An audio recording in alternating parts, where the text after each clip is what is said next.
Hey guys, Tony with VHS is Life. If you are watching this video, then either you have or are thinking about purchasing one of these color transparent shells that I'm offering on my website. I have green, orange, purple, and blue. I have them with tape and without tape. And the cool thing about these shells is the reels inside match the shell color. So whatever shell color you purchase, the reels will be the same color.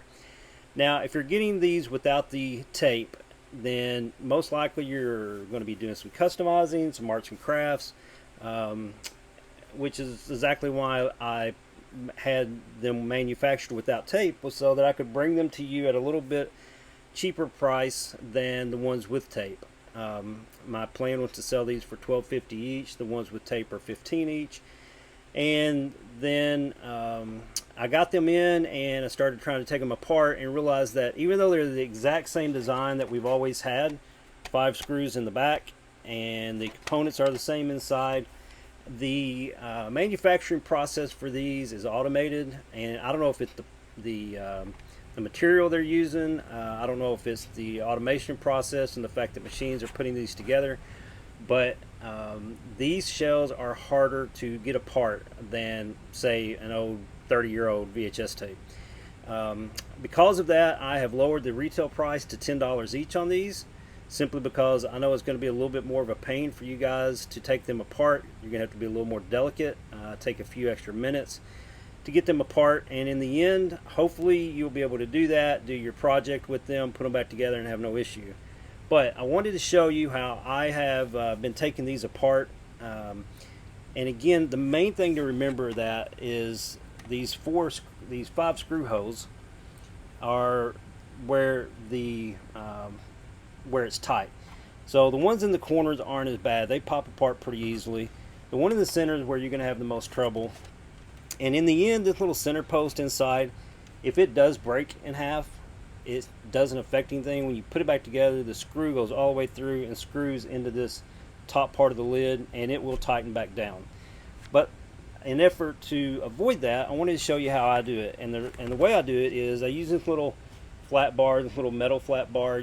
They make them in plastic, but I got this, who knows, years and years ago in a toolkit off of Amazon, I'm sure. I've used it on consoles, on rewinders, on VCRs, all kinds of components, and most likely you already have one of these laying around. So what you want to do when you get your screws out of this is just take it, and this is a little hard to do with the camera in front of me, so I'm probably going to make it look harder than it is. But you just want to take it, put it in your put it in your corners. Give it that little twist that it needs to pop apart. Okay. Make sure all your corners are apart. And then what you're left with is this center post, right? You got to get this center post apart. So what I do is I take it, fold the lid back. I try to move that leader tape over. There's lots of leader tape on these reels, so you'll have plenty of room to do that. And then you just give that a little pop right there. Okay, now you want to be careful. Of course, components fall out. You probably know how to put them back together. But that right there is what I'm talking about, that little center post. And as you can see, that one broke. Okay? Not the way it's supposed to be, but if you're going to take these apart, you're going to run that risk. And I'm just being transparent with you guys because, you know, one thing I care about is my brand name. I care about the products I sell to you, and I want you to be happy.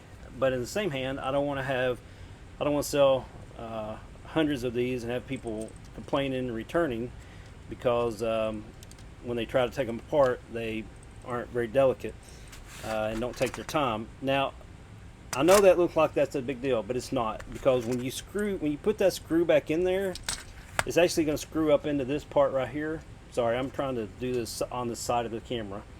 It's going to screw back into this part, and it's going to pull that piece down. You're going to be okay. What you don't want to do is take your hand and just bend this up, trying to get it apart, because if you do, you're going to crack this part right here. You're going to crack your top. So it is what it is, guys. I'm sorry. I wish I could say that I could fix it. I can't. That's why I lowered the price on them, so that as you take them apart to do your little projects or whatever you're going to do with them, do some customizing, then you can know that, you know, it's going to take a little bit of extra effort. And so, but you're going to get them cheaper than I would have originally offered them because of that. I've taken probably 20 of these apart just in testing, trying to see what the issue is. Half of them will come apart just fine whenever I use my little pry bar. Every once in a while, that little piece will break. And I just want to be upfront and transparent with you that that may happen. If it does, do whatever you're going to do. Put it back together. Put your screw back in there. You're never going to know it because it's internal. The only time you're going to know it is if you improperly grab this lid or these two shells and try to bend it and pull it apart that way. Then you're going to crack something up here. All right, guys, that's it. Thanks a lot. Talk to you soon. Bye.